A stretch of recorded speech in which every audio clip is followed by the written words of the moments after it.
아무도 믿지 않았습니다. 치매 걸린 할머니의 헛소리라고 했죠. 하지만 그녀는 옳았습니다. 요양원 안에 연쇄살인범이 있었으니까요.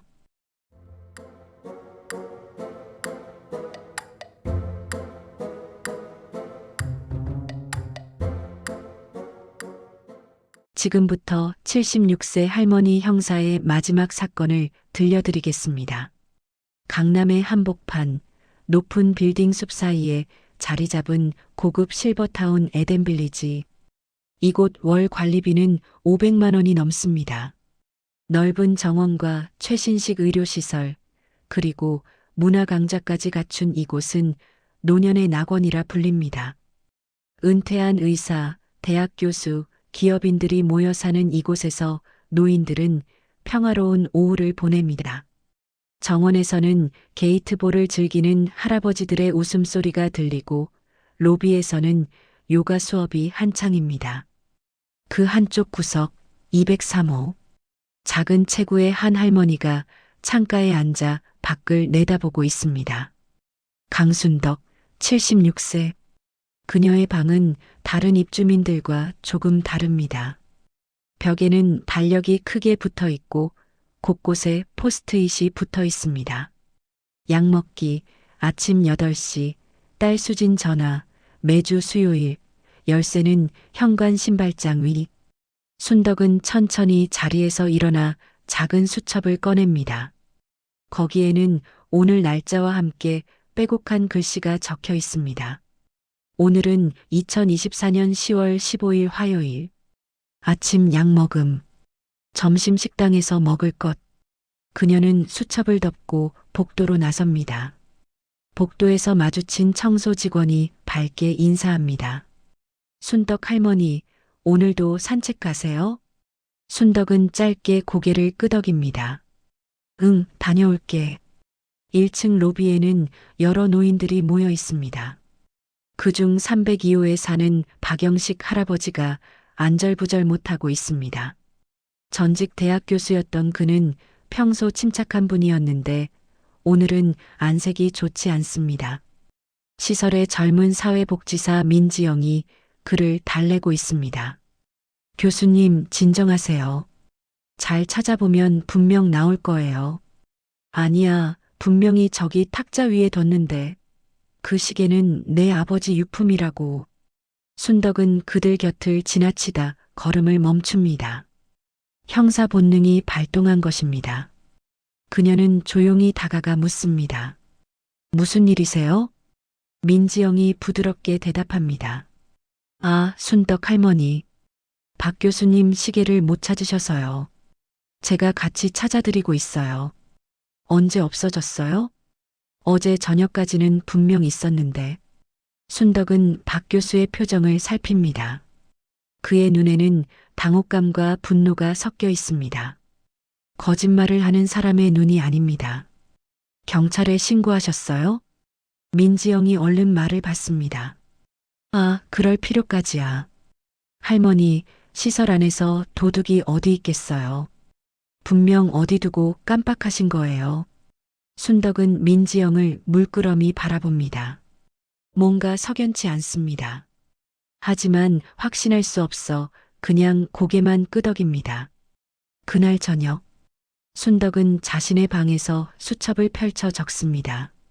302호 박영식 교수, 골동품 시계 분실, 민지영 사회복지사, 대수롭지 않게 여김. 그녀는 잠시 멈칫합니다. 이게 중요한 일일까요? 혹시 자신이 너무 예민한 걸까요? 30년간 형사로 살아온 습관은 쉽게 사라지지 않습니다. 작은 사건도 그냥 지나치지 못하는 직업병. 하지만 이제 그녀는 은퇴했고 게다가 기억마저 가물가물합니다. 며칠 뒤 시설 전체가 술렁입니다. 401호에 사는 이경희 할머니가 갑자기 돌아가셨다는 소식 때문입니다.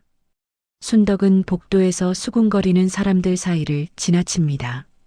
어머, 그렇게 건강하시던 분이 심장마비래요. 아침에 방에서 돌아가신 채로 발견됐대요. 순덕의 발걸음이 멈춥니다. 이경희 씨, 일주일 전까지만 해도 함께 식사를 했던 분입니다. 늘 밝게 웃으며 피아노를 치던 우아한 분이었습니다. 그날 오후 순덕은 401호 앞을 지나칩니다. 문은 열려 있고 안에서는 시설 직원들이 유품을 정리하고 있습니다. 순덕은 무심코 안을 들여다봅니다. 그 순간 희미하지만 분명한 냄새가 코끝을 스칩니다. 아몬드, 달콤하면서도 씁쓸한 묘한 냄새. 순덕의 몸이 굳습니다. 이 냄새를 어디서 맡아봤을까요? 머릿속이 하얗게 변합니다. 기억이 나지 않습니다. 하지만 몸은 기억합니다. 이 냄새가 위험하다는 것을.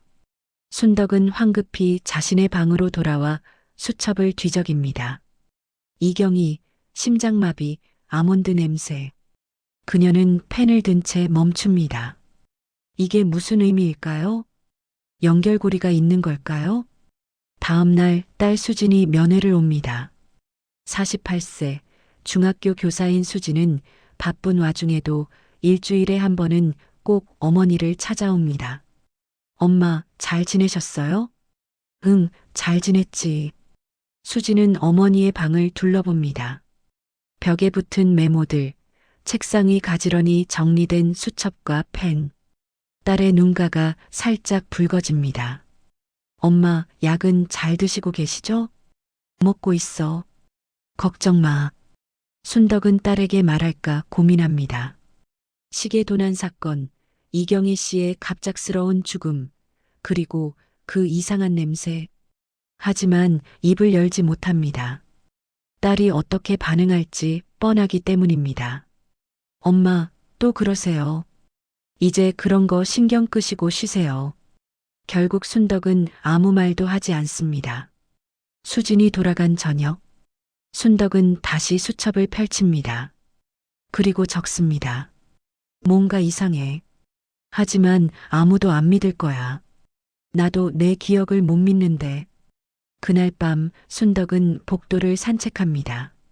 불면증이 있어서 종종 밤에 걷곤 합니다. 4층 복도를 지나는데 401호 문이 살짝 열려 있습니다. 이미 유품 정리가 끝났을 텐데 누가 들어가 있는 걸까요? 순덕은 조용히 다가갑니다. 문틈 사이로 안을 들여다봅니다. 민지영입니다. 그녀가 이경희 씨의 서랍을 뒤지고 있습니다. 무언가를 찾는 듯 서두르는 손길입니다. 순덕은 숨을 죽입니다.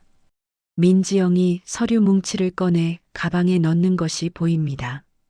그 순간 복도 센서 등이 켜지며 불빛이 환해집니다. 민지영이 고개를 돌립니다. 순덕은 황급히 몸을 숨깁니다. 심장이 빠르게 뜁니다. 민지영이 방에서 나와 복도를 둘러봅니다. 하지만 아무도 보이지 않자 그녀는 조용히 복도를 걸어 사라집니다.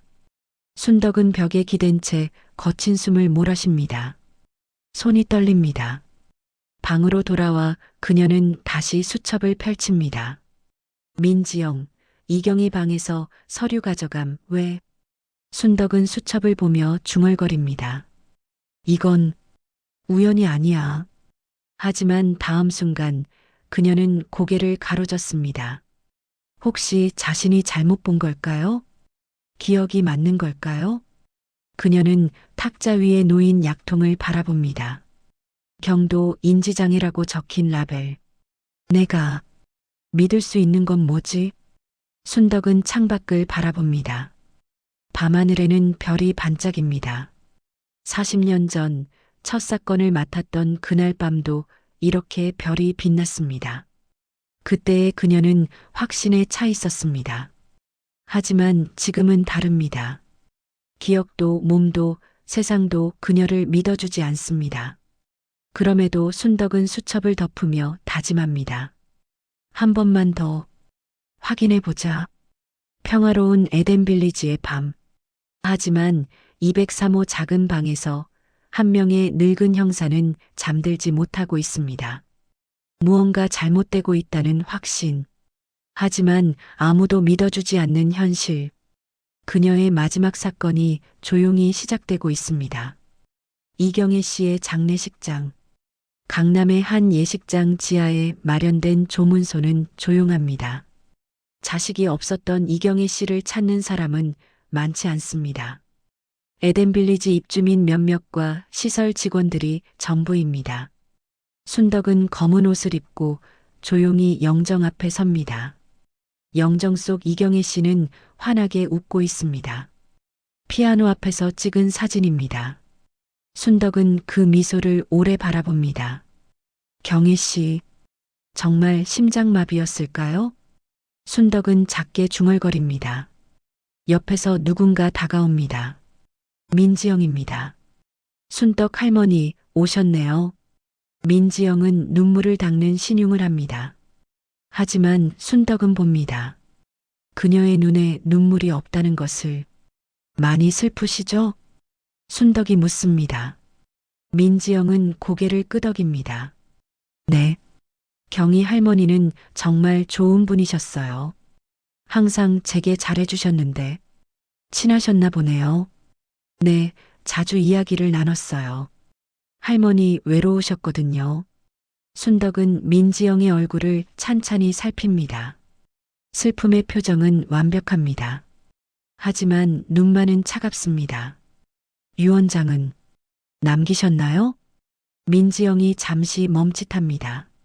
하지만 곧 자연스럽게 대답합니다. 네, 작성하셨어요. 제가 도와드렸거든요. 누구한테 재산을 물려주시나요? 그건 개인적인 사항이라. 순덕은 더 묻지 않습니다. 하지만 수첩을 꺼내 작게 적습니다. 민지영, 유원장 작성 도움. 민지영이 순덕의 수첩을 힐끗 봅니다. 그녀의 눈빛이 순간 날카로워집니다. 하지만 금방 부드러운 미소로 돌아옵니다. 할머니, 메모하는 습관이 있으시네요. 응, 자꾸 잊어버려서. 좋은 방법이에요. 저도 할머니께 수첩 쓰기를 추천하곤 하거든요. 순덕은 아무 대꾸 없이 고개만 끄덕입니다. 장례식장을 나서는 길. 순덕은 멈춰서서 수첩을 다시 펼칩니다. 이경희, 유원장 작성, 민지영 도움, 자식 없음. 그 아래에 덧붙입니다. 박영식, 시계 도난 자식? 순덕은 고개를 갸웃거립니다. 박 교수님께 자식이 있었던가요? 기억이 나지 않습니다. 그날 밤 순덕은 자신의 방에서 수첩을 뒤적입니다. 일주일 전 적어둔 메모들을 읽습니다. 302호 박영식 교수, 골동품 시계 분실. 그 옆에 작은 글씨로 뭔가 적혀 있습니다. 하지만 글씨가 흐릿합니다. 순덕은 눈을 가늘게 뜨고 읽으려 하지만 알아볼 수 없습니다. 내가 이걸 왜 적었지? 순덕은 답답함에 수첩을 덮습니다. 머리가 아픕니다. 기억이 흐릿합니다. 그때 휴대폰이 울립니다. 딸 수진입니다. 엄마, 내일 병원 예약했어요. 무슨 병원? 정신건강의학과요. 엄마 요즘 이상한 말씀 너무 많이 하셔서. 순덕의 가슴이 철렁합니다. 나 괜찮아. 아니에요, 엄마. 지난주에도 요양원에서 살인사건이 났다고 하셨잖아요. 그게 아니라. 엄마, 제발. 한 번만 진찰받아봐요. 약을 조절하면 나아질 수도 있어요. 수진의 목소리에 눈물이 섞여 있습니다. 순덕은 아무 말도 하지 못합니다. 딸의 걱정을 알기에 그래서 더 말할 수 없습니다. 알았어. 전화를 끊고 순덕은 한참을 멍하니 앉아 있습니다. 벽의 달력을 바라봅니다. 나는 정말 헛것을 보고 있는 걸까? 다음 날 아침, 순덕은 식당에서 아침 식사를 합니다. 옆 테이블에서 입주민들이 수군거립니다. 505 최만수 할아버지도 돌아가셨대요. 네, 어제까지만 해도 건강하셨는데 아침에 방에서 자다가 그냥 가셨대요. 순덕의 손에서 숟가락이 떨어집니다. 땡그랑 소리가 식당에 울립니다. 사람들이 순덕을 돌아봅니다. 순덕은 황급히 자리에서 일어나 복도로 나갑니다. 5층으로 올라갑니다. 505 앞에는 이미 사람들이 모여 있습니다. 구급차가 왔다 간 흔적이 보입니다. 시설 원장이 입주민들을 진정시키고 있습니다. 여러분, 진정하십시오. 최 어르신께서 편히 가셨습니다. 자연사입니다. 또요? 한 달 만에 2명이나 고령이신 분들이 계시다 보니 안타깝지만 일어날 수 있는 일입니다. 순덕은 사람들 틈에서 조용히 듣고 있습니다. 그리고 문득 깨닫습니다. 최만수 할아버지, 그분도 자식이 없으셨어. 순덕은 서둘러 자신의 방으로 돌아옵니다. 수첩을 펼치고 빠르게 적습니다. 최만수 505호 사망, 자연사, 자식 없음. 그 위에 이경희 씨 메모를 찾습니다. 이경희 401호, 심장마비, 자식 없음, 유언장 작성. 순덕의 손이 떨립니다. 패턴이 보입니다. 하지만 확신할 수 없습니다. 내 기억이 맞는 걸까? 아니면 내가 억지로 연결시키는 걸까? 순덕은 책상 서랍을 엽니다. 딸이 사준 스마트폰을 꺼냅니다. 녹음은 어떻게 하는 거지? 순덕은 서툰 손길로 휴대폰을 만집니다. 한참을 헤맨 끝에 녹음 기능을 찾습니다. 이제부터 다 녹음해둬야겠어. 내 기억은 믿을 수 없으니까. 오후 순덕은 5층 라운지에 앉아 입주민들의 대화를 엿듣습니다. 주머니 속 휴대폰 녹음 버튼을 몰래 눌러둔 채입니다. 최 할아버지 재산이 어마어마하다던데요. 그러게요. 건설회사 하셨잖아요. 근데 자식들이랑 연 끊으셨대요. 그럼 그 재산은 어디로 가요? 글쎄요. 유언장을 써놓으셨을 텐데. 순덕의 귀가 쫑긋해집니다. 유언장, 또 유언장입니다. 그때 민지영이 라운지로 들어옵니다. 그녀는 입주민들에게 차를 가져다 줍니다. 여러분, 너무 상심하지 마세요. 최 어르신께서 편히 가셨어요. 지영 씨, 최 할아버지 유언장은 있었나요? 민지영이 잠시 망설입니다. 네, 있었습니다. 제가 증인으로 서명했어요. 순덕은 숨을 멈춥니다. 또다시 민지영입니다. 최 할아버지도 지영 씨한테 많이 의지하셨죠? 네, 자식분들이랑 안 좋으셔서 제가 자주 말벗이 되어드렸어요. 순덕은 조용히 자리에서 일어나 자신의 방으로 돌아옵니다. 녹음을 멈추고 다시 재생합니다. 민지영의 목소리가 또렷하게 들립니다. 제가 증인으로 서명했어요. 순덕은 수첩에 적습니다. 이경희, 유언장, 민지영 도움. 최만수, 유언장, 민지영 증인. 공통점 자식 없음, 재산 다수, 갑작스러운 사망. 순덕은 펜을 들고 오래 생각합니다. 그리고 마지막 줄을 추가합니다.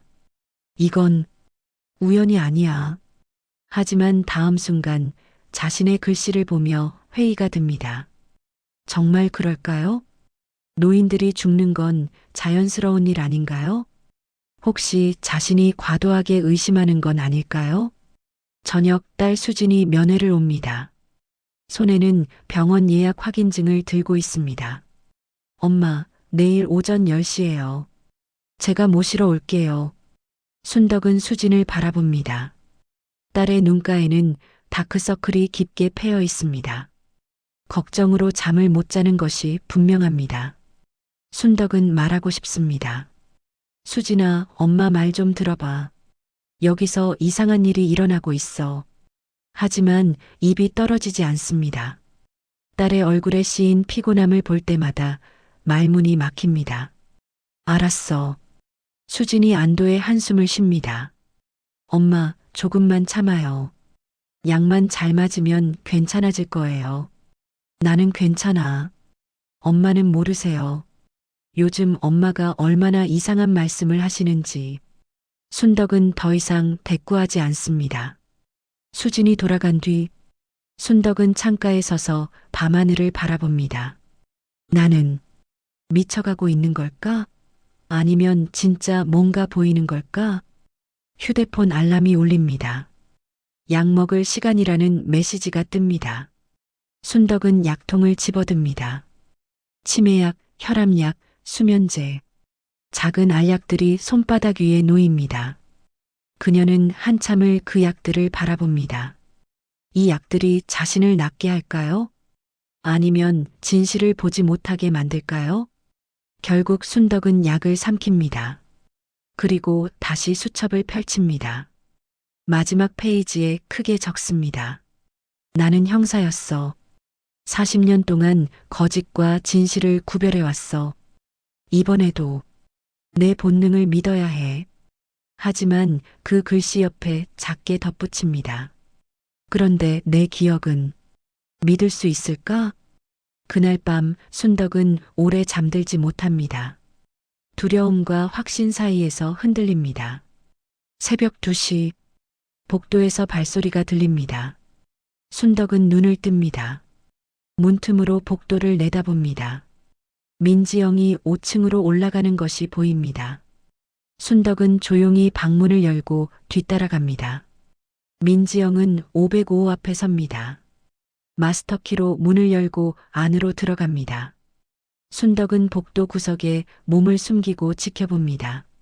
10분쯤 지났을까? 민지영이 서류 봉투를 들고 나옵니다. 그녀는 주변을 살핀 뒤 재빨리 계단으로 사라집니다. 순덕은 505 앞으로 다가갑니다. 문은 잠겨 있습니다. 하지만 문틈으로 안을 들여다봅니다. 책상 서랍이 열려 있습니다. 서류들이 어지럽게 흩어져 있습니다. 순덕은 휴대폰을 꺼내 녹음 버튼을 누릅니다. 그리고 작게 중얼거립니다. 2024년 10월 20일 새벽 2시 15분. 민지영이 최만수 씨 방에 들어갔다 나옴. 서류 봉투를 들고 나옴. 이경의 시때와 똑같아. 순덕은 녹음을 멈추고 자신의 방으로 돌아옵니다. 손이 떨립니다. 심장이 빠르게 뜁니다. 수첩을 펼치고 적습니다. 증거를 잡았어. 하지만 누가 믿어줄까? 순덕은 천장을 바라보며 눈을 감습니다. 내일이면 병원에 갑니다. 의사는 그녀를 어떻게 진단할까요? 치매가 심해졌다고 할까요? 아니면 망상 증세라고 할까요? 하지만 순덕은 압니다. 자신이 본 것은 진짜라는 것을, 민지영은 뭔가를 숨기고 있다는 것을. 문제는 시간입니다. 매일 기억이 흐려집니다. 어제 본 것을 오늘 잊어버립니다. 순덕은 중얼거립니다. 시간이 없어. 빨리 증명해야 해. 내 기억이 완전히 사라지기 전에. 에덴 빌리지의 긴 밤이 지나갑니다. 203호 작은 방에서 한 명의 늙은 형사는 기억과 싸우고 있습니다. 세상은 그녀를 믿지 않지만 그녀는 포기하지 않습니다. 흐릿해지는 의식 속에서도 진실을 향해 나아갑니다. 병원 정신건강의학과. 순덕은 딸 수진과 함께 진료실에 앉아 있습니다. 의사는 50대 남성, 부드러운 미소를 띠고 있습니다. 강순덕 환자분, 요즘 어떻게 지내세요? 괜찮습니다. 의사는 차트를 보며 고개를 끄덕입니다. 따님 말씀으로는 최근 망상 증세가 있다고 하시던데요. 순덕은 수진을 힐끗 봅니다. 딸은 고개를 숙이고 있습니다. 망상이 아닙니다. 어떤 생각들이 드시나요? 순덕은 잠시 망설입니다. 말해야 할까요? 말하면 어차피 믿지 않을 텐데. 별거 아닙니다. 의사는 부드럽게 웃습니다. 괜찮습니다. 편하게 말씀하세요. 순덕은 입을 다뭅니다. 차라리 침묵이 낫습니다. 결국 의사는 약을 조정합니다. 치매약 용량을 늘리고 항불안제를 추가합니다. 이 약을 드시면 한결 나아지실 겁니다. 순덕은 처방전을 받아듭니다. 무거운 종이 한 장이 그녀의 현실을 말해줍니다. 병원을 나서는 길. 수진이 조심스럽게 말합니다. 엄마, 약 잘 드셔야 해요. 응. 그리고 요양원에서 이상한 생각 그만하세요. 아무 일도 없어요. 순덕은 대답하지 않습니다. 집으로 돌아온 순덕은 약봉투를 책상 위에 던져놓습니다. 그리고 수첩을 펼칩니다. 지난 며칠간 적어온 메모들을 천천히 읽습니다. 이경희, 자식 없음, 재산 다수, 유원장 민지영, 갑작스러운 사망. 최만수, 자식 없음, 재산 다수, 유원장 민지영, 갑작스러운 사망. 순덕은 펜을 듭니다. 그리고 새 페이지를 펼쳐 표를 그리기 시작합니다. 왼쪽에는 이름, 오른쪽에는 공통점들. 천천히 정확하게 적어 내려갑니다. 30분 후, 순덕의 수첩에는 명확한 패턴이 그려져 있습니다. 두 사람 모두 자식이 없습니다. 두 사람 모두 재산이 많습니다. 두 사람 모두 최근 유언장을 작성했습니다. 그리고 두 유언장 모두 민지영이 관여했습니다. 순덕은 휴대폰을 꺼냅니다. 녹음 파일을 다시 듣습니다. 제가 증인으로 서명했어요. 민지영의 목소리가 또렷합니다. 순덕은 결심합니다. 더 많은 정보가 필요합니다. 다음 날, 순덕은 식당에서 다른 입주민들과 함께 식사합니다. 옆에 앉은 김숙자 할머니에게 넌지시 묻습니다. 숙자 씨, 여기 입주민 중에 자식 없으신 분들이 꽤 되나요? 글쎄요. 몇 분 계시죠? 왜요? 아니, 그냥 궁금해서요.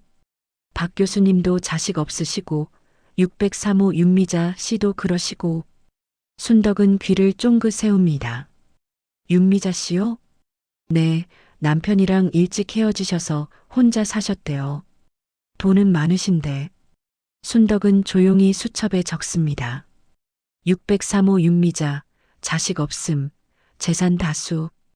오후 순덕은 컴퓨터실로 갑니다. 시설에 비치된 공용 컴퓨터를 켭니다. 인터넷 검색창에 중고 거래를 입력합니다. 박영식 교수의 골동품 시계를 찾기 위해서입니다. 1시간을 검색한 끝에 찾아냅니다. 판매자 아이디 MJYOUNG84. 순덕은 그 아이디를 클릭합니다. 판매 물품이 여러 개 올라와 있습니다. 고가 골동품들, 귀금속들. 순덕은 스크린샷을 찍습니다. 그리고 휴대폰으로 전송합니다. MJ, 민지영? 순덕은 판매자 정보를 확인합니다. 계좌번호가 있습니다. 예금주 민준영. 순덕은 수첩에 적습니다. 민준영, 민지영의 가족, 도난품 판매 계좌. 그날 저녁, 순덕은 6층 복도를 산책합니다. 603호 윤미자 씨의 방 앞을 지나칩니다. 문이 열려 있고 안에서 웃음소리가 들립니다. 순덕은 살짝 안을 들여다봅니다.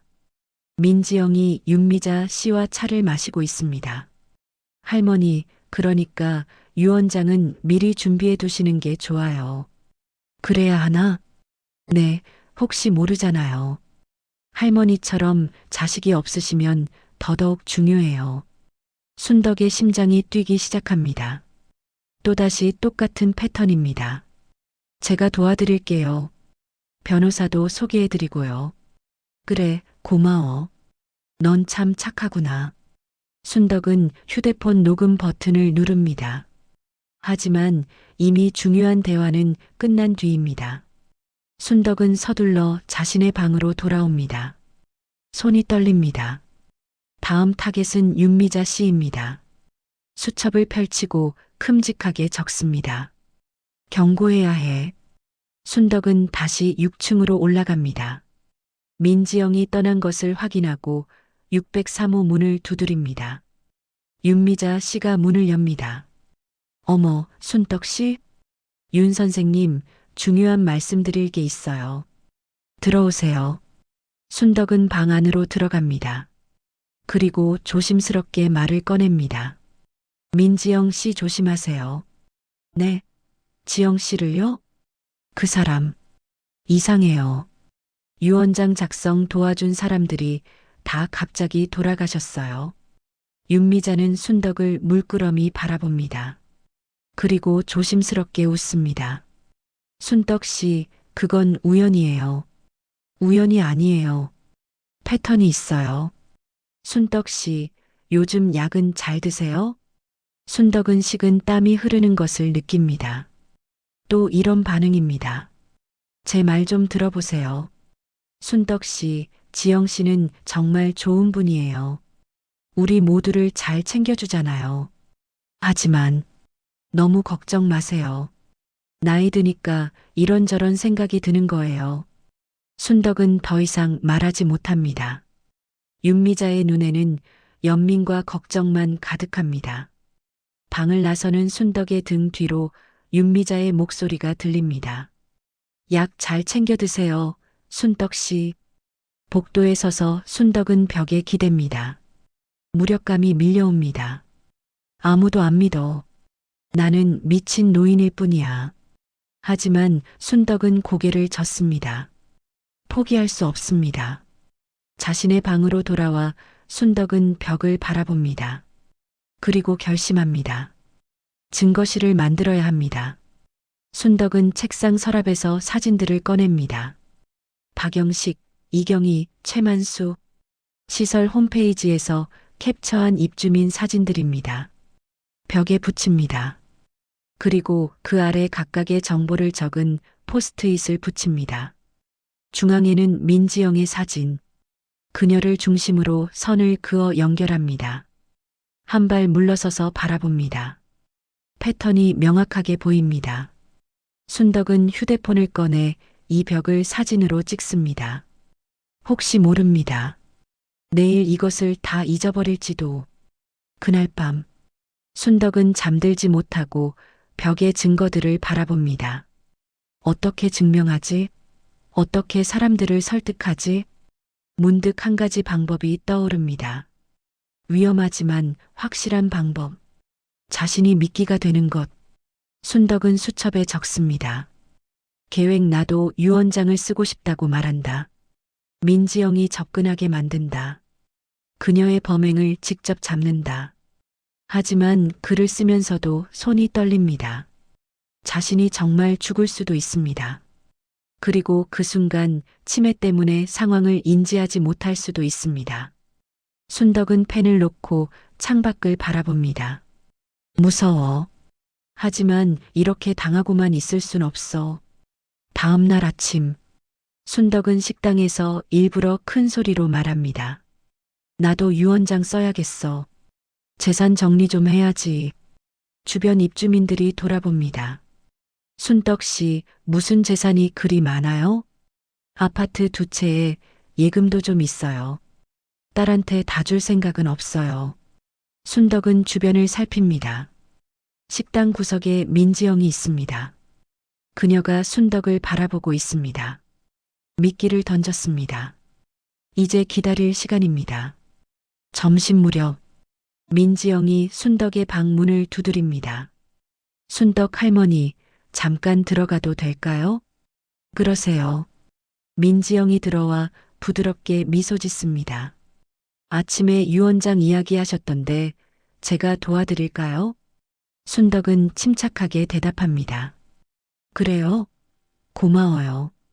할머니 재산이 꽤 되신다고 들었어요. 응, 좀 있어요.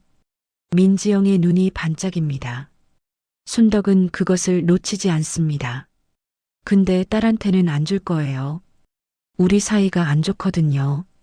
아, 그러시구나. 그럼 어디에 기부하실 생각이세요? 아직 모르겠어요. 당신이 추천해줘요. 민지영은 잠시 생각하는 척합니다. 제가 좋은 단체들 알아보고 알려드릴게요. 그리고 변호사도 소개해드리고요. 고마워요. 민지영이 나간 뒤 순덕은 주머니에서 녹음기를 꺼냅니다. 모든 대화가 녹음되었습니다. 이제 시작이야. 순덕은 벽의 사진들을 바라봅니다. 민지영의 사진 위에 빨간 펜으로 큼직하게 씁니다. 범인, 그리고 자신의 사진도 벽에 붙입니다. 맨 아래쪽에 다음 타겠나? 순덕은 깊은 숨을 들이쉽니다. 두렵습니다. 하지만 이것이 유일한 방법입니다. 창밖으로 해가 집니다. 에덴빌리지의 저녁이 내립니다. 203호 작은 방.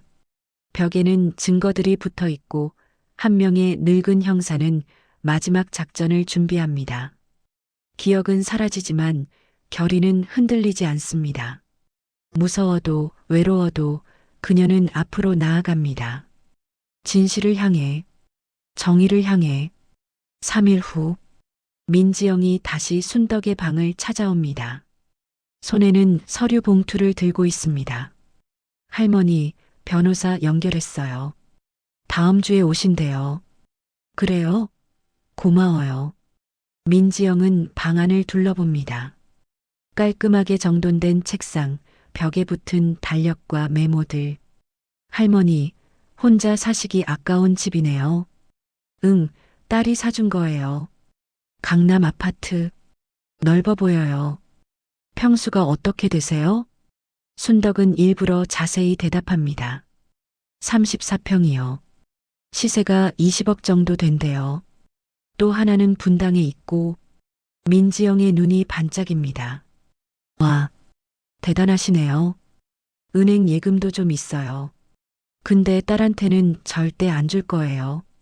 왜요? 무슨 일 있으셨어요? 순덕은 슬픈 표정을 짓습니다. 연기입니다. 날 여기 버렸잖아요. 요양원에. 아, 그러니까 차라리 좋은데 기부하는 게 나아요. 민지영은 고개를 끄덕이며 부드럽게 말합니다. 할머니 마음 이해해요. 자식이 다가 아니죠. 그러니까 당신이 도와줘요. 유언장 작성. 네, 제가 끝까지 도와드릴게요. 민지영이 나간 뒤 순덕은 휴대폰에서 녹음을 확인합니다. 모든 대화가 선명하게 담겨 있습니다. 하지만 이것만으로는 부족합니다. 결정적 증거가 필요합니다. 순덕은 책상 서랍을 엽니다. 안에는 작은 캡슐 모양의 카메라가 있습니다. 딸이 선물한 노인용 홈 CCTV입니다. 이걸로 찍어야 해. 순덕은 카메라를 책장 위에 설치합니다. 방 전체가 보이는 각도입니다. 그리고 침대 옆 협탁에는 일부러 고가 물건들을 진열합니다. 골동품 도장, 금반지, 오래된 시계. 미끼를 완벽하게 준비했습니다. 일주일 후, 변호사가 왔다 갑니다. 유언장 초안 작성을 마쳤습니다. 민지영이 증인으로 서명했습니다. 할머니, 이제 공증만 받으시면 돼요. 고마워요, 지영 씨. 아니에요. 당연한 걸요. 민지영은 떠나면서 순덕의 협탁을 힐끗 봅니다. 그곳에 놓인 금반지와 시계. 순덕은 그 시선을 놓치지 않습니다. 그날 밤, 순덕은 일부러 복도에서 다른 입주민들에게 말합니다. 요즘 잠이 안 와서 큰일이에요. 병원 가보셨어요? 수면제 먹으면 되는데. 귀찮아서. 민지영이 지나가다 그 대화를 듣습니다. 순덕은 일부러 모른 척합니다. 다음 날 오후, 민지영이 순덕을 찾아옵니다. 손에 작은 약봉지를 들고 있습니다. 할머니, 어제 불면증 있다고 하셨죠? 응, 그랬지. 제가 좋은 약이 있어서요. 천연 성분이라 안전해요. 민지영은 약봉지를 꺼냅니다. 하얀 알약 4개. 자기 전에 2알만 드세요. 푹 주무실 거예요. 순덕은 약을 받아듭니다. 고마워요. 천만에요. 편히 주무세요. 민지영이 나가자마자 순덕은 약을 비닐봉지에 넣어 책상 서랍 깊숙이 숨깁니다. 절대 먹으면 안 되는 약입니다. 그리고 휴대폰을 꺼내 녹음을 다시 듣습니다. 천연 성분이라 안전해요. 순덕은 수첩에 적습니다. 민지영, 수면제 제공, 2024년 10월 28일. 이제 기다릴 시간입니다. 사흘이 지났습니다. 민지영이 복도에서 순덕을 마주칩니다. 할머니, 약은 잘 드셨어요? 응, 잘 잤어요. 고마워요. 다행이네요. 더 필요하시면 언제든 말씀하세요. 순덕은 고개를 끄덕입니다. 그날 밤 11시, 순덕은 침대에 눕습니다. 하지만 잠들지 않습니다. 창밖을 보며 기다립니다. 혹시 모릅니다. 오늘 밤 민지영이 올지도. 자정이 지나갑니다. 복도는 조용합니다. 새벽 1시, 순덕의 눈꺼풀이 무겁습니다. 잠이 쏟아집니다. 안 돼. 깨어 있어야 해. 하지만 76세 노인의 몸은 한계가 있습니다.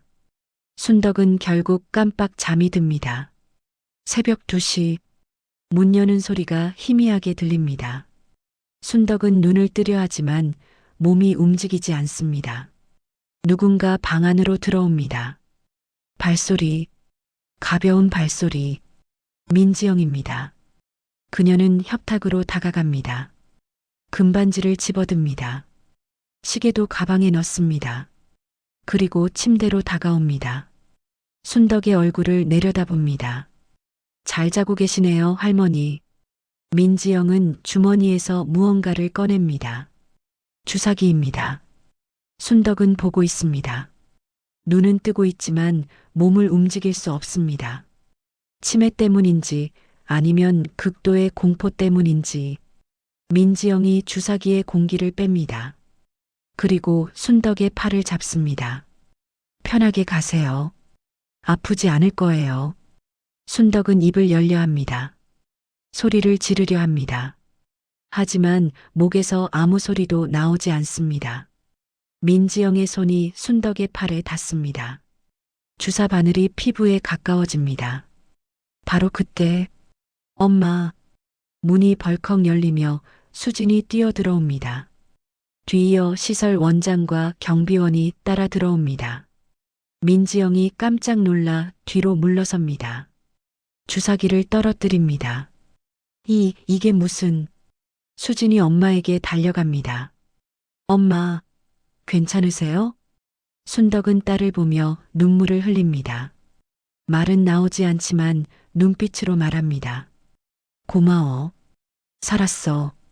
원장이 민지영을 노려봅니다. 민 씨, 이게 대체 무슨 짓입니까? 저는 그냥 할머니 상태를 확인하러 한밤중에 주사기를 들고요. 경비원이 바닥에 떨어진 주사기를 조심스럽게 줍습니다. 경찰 부르겠습니다. 민지영의 얼굴이 하얗게 질립니다. 아니에요. 오해예요. 그럼 이 주사기는 뭡니까? 가방 속 물건들은요? 민지영의 가방에서 금반지와 시계가 드러납니다. 이건 더 이상 변명할 수 없습니다. 수지는 엄마를 부축해 일으킵니다. 순덕은 겨우 몸을 움직입니다. 떨리는 손으로 책장을 가리킵니다. 카메라, 거기. 수진이 책장 위를 봅니다. 작은 카메라가 있습니다. 엄마가 이걸... 원장이 카메라를 확인합니다. 녹화가 되고 있었네요. 전부 다 찍혔어요. 민지영이 주저앉습니다. 모든 것이 끝났습니다. 30분 후 경찰이 도착합니다. 민지영은 수갑을 찬 채 끌려갑니다. 아니에요. 저는 아무것도 안 했어요. 하지만 증거는 명확합니다. 카메라 영상, 주사기, 도난품들. 순덕은 수진의 품에 안겨 떨고 있습니다. 거의 죽을 뻔했습니다. 엄마, 어떻게 알았어요? 제가 와야 한다는 걸? 순덕은 떨리는 손으로 책상 서랍을 엽니다. 거기서 편지 한 통을 꺼냅니다. 수진에게 보낸 편지. 사흘 전에 쓴 것입니다. 엄마가 이 편지를 쓴 것은 혹시 내가 까먹을까 봐였어. 만약 내가 이 계획을 잊어버려도 넌 이걸 보고 올 거라고 믿었어. 편지에는 이렇게 적혀 있습니다. 수진아, 10월 28일 밤 2시에 꼭 내 방에 와줘. 혼자는 위험해. 원장님과 함께 와. 엄마를 믿어줘.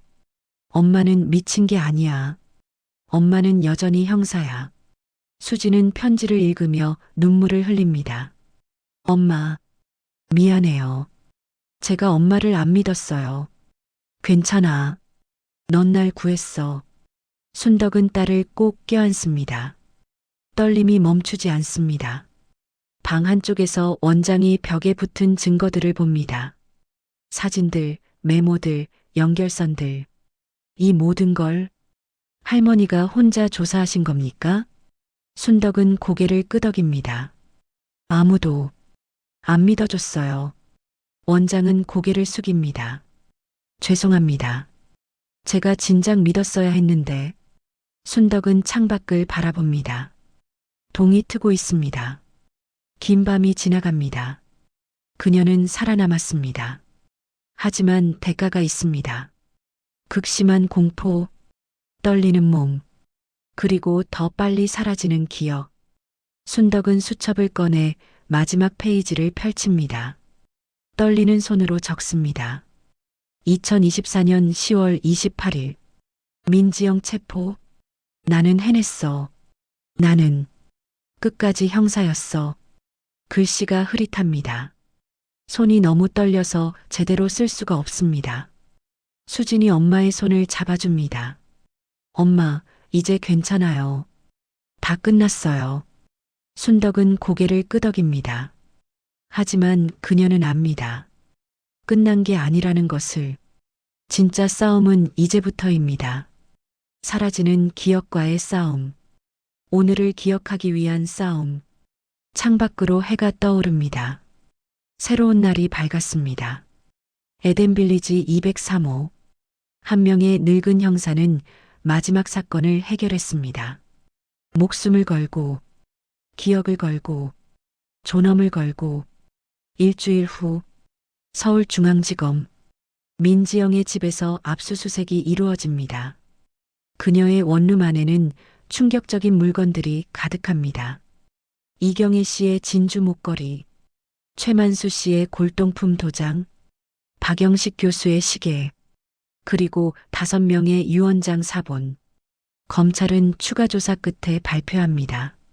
민지영은 지난 2년간 총 5명의 노인을 살해했습니다. 모두 같은 수법이었습니다. 자식 없는 부유한 노인에게 접근, 유언장 작성을 도우며 신뢰 구축, 수면제로 의식을 잃게 한 후 인슐린 과다 주사, 심장마비나 자연사로 위장. 민지영의 통장에는 15억 원이 넘는 돈이 입금되어 있었습니다. 유언으로 받은 재산들이었습니다. 언론이 들끓습니다. 요양원 연쇄살인마 검거, 76세 치매 할머니 형사, 범인 적발, 기억과 싸우며 정의를 지킨 노인. 순덕의 사진이 신문 일면을 장식합니다. 에덴빌리지 앞에는 취재진이 몰려듭니다. 하지만 정작 순덕은 방 안에 조용히 앉아 있습니다. 창밖에 소란이 들리지만 그녀는 반응하지 않습니다. 수진이 옆에 앉아 말합니다. 엄마, 인터뷰 요청이 계속 오는데 어떻게 할까요? 순덕은 창밖을 보며 작게 중얼거립니다. 인터뷰? 무슨 인터뷰? 수진의 가슴이 철렁합니다. 엄마, 민지영 사건 있잖아요. 엄마가 잡으신. 순덕은 고개를 갸웃거립니다. 눈빛이 흐릿합니다. 민지영이. 누구지? 수진은 엄마의 손을 꼭 잡습니다. 눈물이 쏟아집니다. 일주일 만에 엄마의 기억이 또 사라졌습니다. 그 치열했던 추적, 목숨을 건 대결, 모두 희미해지고 있습니다. 수지는 책상 위 수첩을 집어듭니다. 엄마에게 보여줍니다. 엄마, 여기 봐요. 엄마가 직접 쓰신 거예요. 순덕은 수첩을 받아듭니다. 천천히 페이지를 넘깁니다. 박영식, 시계 도난. 이경희, 심장마비, 아몬드 냄새. 민지영, 범인. 순덕은 자신의 글씨를 바라봅니다. 낯설지만 동시에 익숙합니다.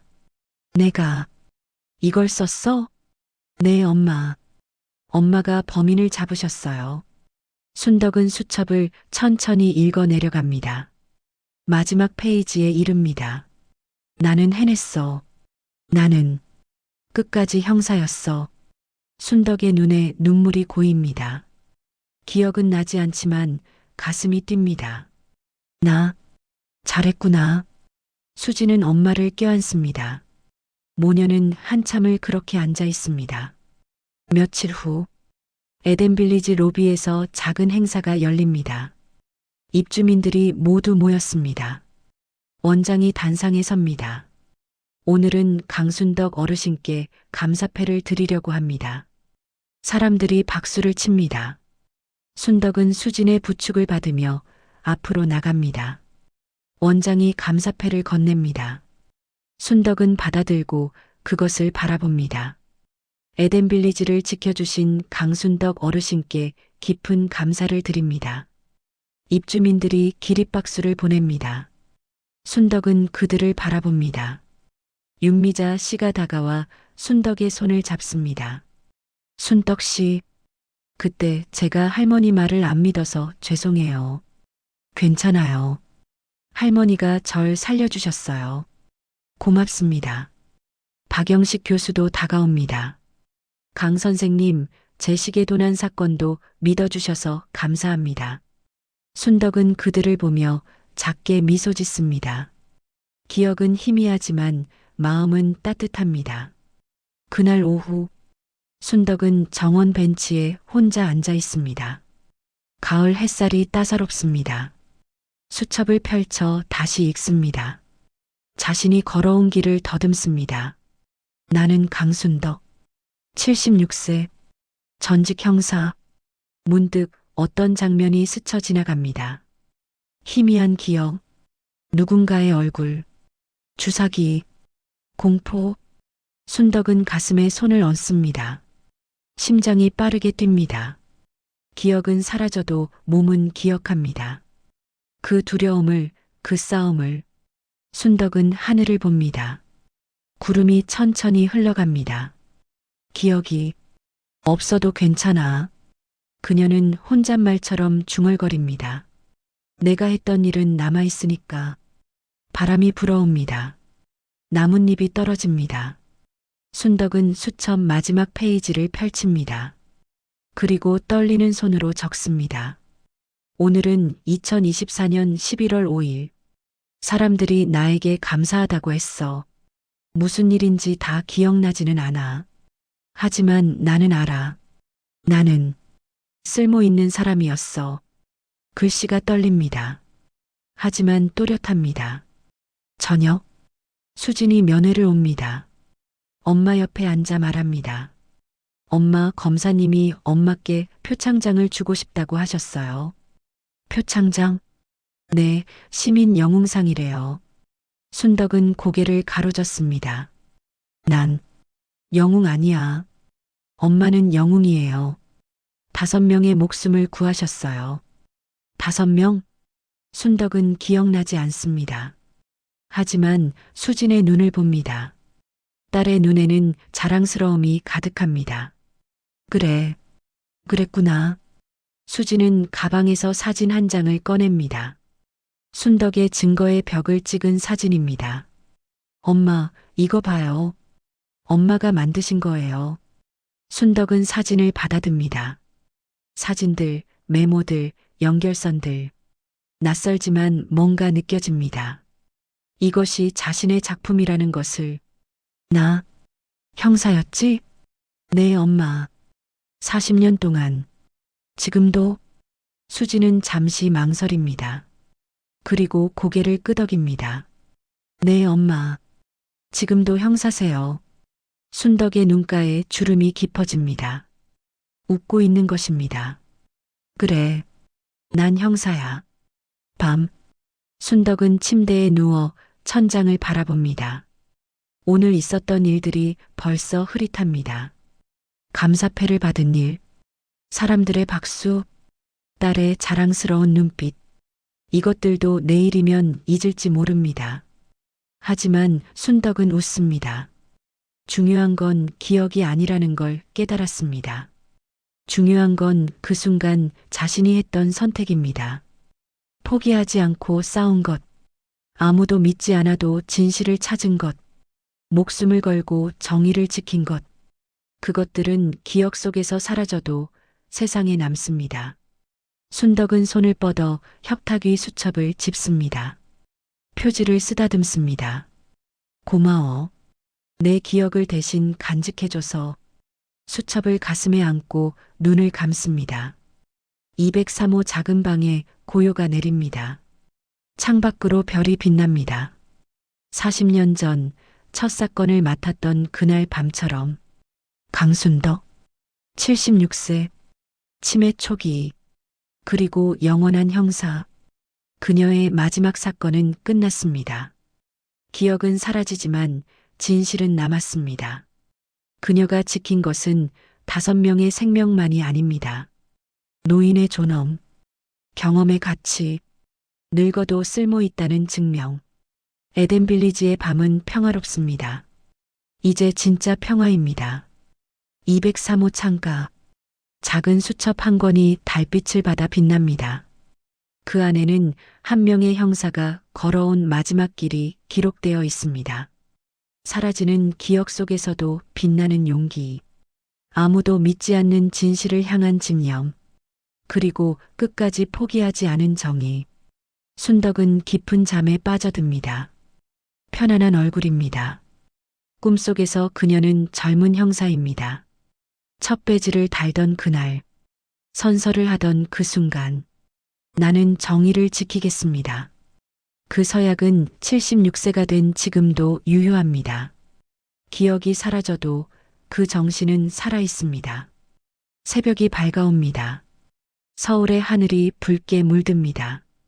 에덴 빌리지 정원에 아침 햇살이 쏟아집니다. 벤치에는 한 할머니가 앉아 있습니다.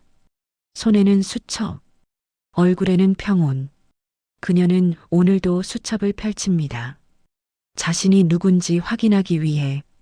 나는 강순덕, 76세, 전직 형사. 나는 잘 싸웠어. 바람이 불어옵니다. 수첩 페이지가 펄럭입니다.